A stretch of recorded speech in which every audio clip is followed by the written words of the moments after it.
There he is. Look at him. The two men who said those words were the captain and first officer of a Pan Am 747, taxiing down a runway in the Canary Islands. Get off. Get off. Get off. This is Disaster Lens.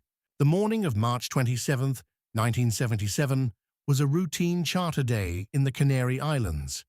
Gran Canaria Airport, the main hub of the islands, was handling a normal Easter Sunday flow of holiday charters from Europe and North America. At 1:15 in the afternoon, a bomb planted by a Canary Islands separatist group called Mpayak detonated in the airport's florist shop. The bomb killed no one, but the threat of a second device shut Gran Canaria down for the rest of the afternoon. Air traffic control began diverting inbound flights to the only other airport in the islands with a runway long enough to take a 747, Los Rodeos, on the smaller island of Tenerife, an hour's flight away. Los Rodeos was not built for wide bodies. It had one runway, one short parallel taxiway, and no ground radar. By 2 in the afternoon, it had 5 diverted wide bodies on the ground, including a Pan Am 747 inbound from Los Angeles via JFK and a KLM 747 inbound from Amsterdam. The diverted aircraft were parked on the taxiway, nose to tail, because the apron was full. To get to the runway, anyone taking off had to backtaxi down the runway itself, then turn around at the far end. The KLM aircraft was a 747-200 named the Gran, registration PH Buff. Her captain was a man named Jacob van Zanten. Inside the magazine, in every seat pocket, on every KLM aircraft that year, including this one, was a full-page advertisement for KLM's safety record. The face on that advertisement was Van Zanten's. He was KLM's chief 747 training pilot, the man who type-rated every Dutch 747 captain in the fleet. He hadn't flown a regular passenger line in roughly 12 weeks. Van Zanten had a problem. A Dutch civil aviation duty hours rule, rewritten the year before, made it a criminal offense for any KLM crew to exceed a defined block of flight time. The rule was new, it was opaque, and Van Zanten was uncertain whether his crew could legally complete the return trip to Amsterdam if Gran Canaria stayed closed much longer. So when Gran Canaria reopened at around 3:30 in the afternoon, he made 2 decisions. First, he refueled the Gran for the return leg right there at Los Rodeos to avoid a fuel stop. The refueling added another half hour of delay. Second, he intended to depart the moment that refueling finished. The Pan Am 747, registration N736PA, the Clipper Victor, captained by a man named Victor Grubbs, was ready to go an hour before the Gran.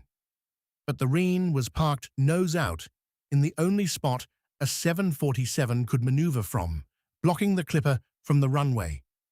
So the Pan Am crew waited.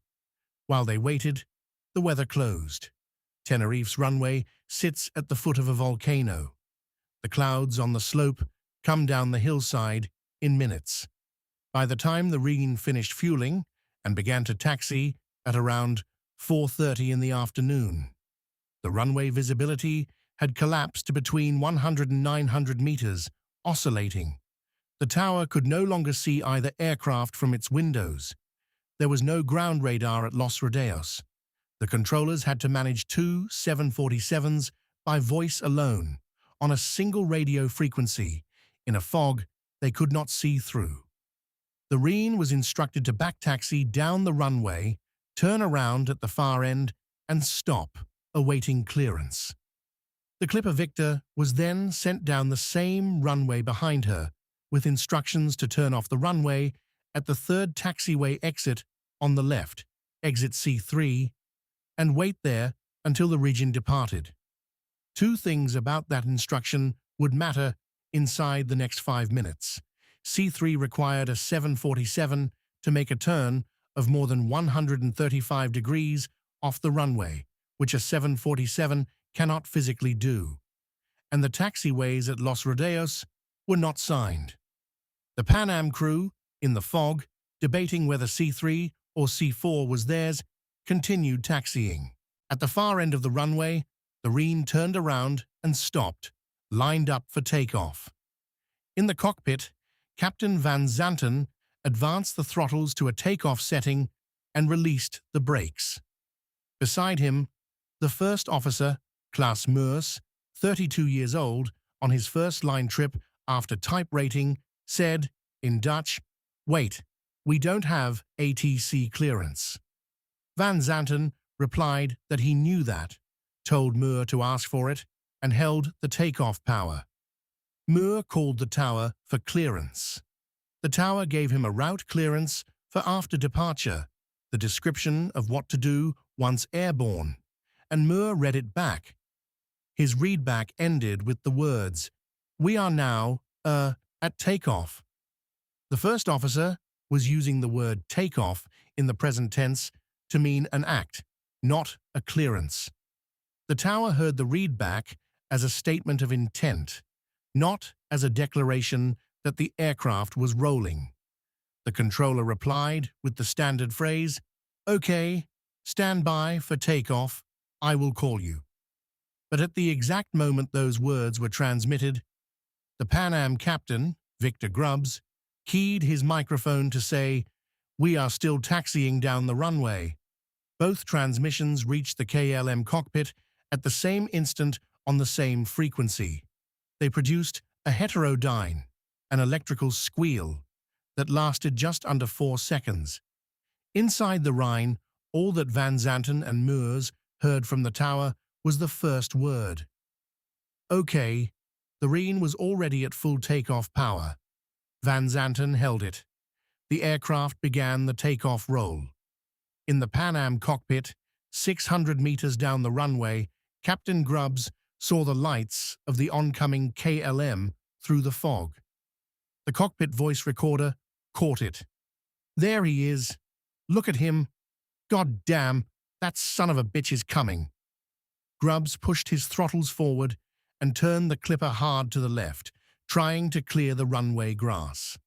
The Ridge rotated late and shallow. Her nose gear lifted just clear of the clipper's forward fuselage. The rest of her belly did not. The KLM's engines and main landing gear tore through the upper deck of the Pan Am 747, ripping the top of the aircraft off from the cockpit aft. The region pancaked back to the runway 400 meters past the wreckage, slid for another 300 meters on her own broken landing gear, and exploded. All 248 people aboard her, passengers, crew, and Captain van Zanten, were killed in the impact and the fire. On the Pan Am 747, with the top of the airframe gone, 61 people, including Captain Grubbs and his first officer, Robert Bragg, climbed out through the open roof and ran. 335 did not. 583 people died on the runway at Los Rodeos. It remains, almost 50 years later, the deadliest accident in the history of aviation. The investigation began the next morning. The Spanish Civil Aviation Authority, the CIRIAC, and the Dutch board ran parallel inquiries. They agreed on most of the facts. They disagreed sharply on the verdict. The Spanish report concluded that the immediate and overwhelming cause was that Captain van Zanten had begun his takeoff roll without ATC clearance. The Dutch report did not exonerate KLM. It emphasized the ambiguity of the controller's response, the simultaneity of the Pan Am transmission, and the fact that the Clipper Victor was past the taxiway exit it had been assigned. Both reports, and every reconstruction since, agreed on one thing.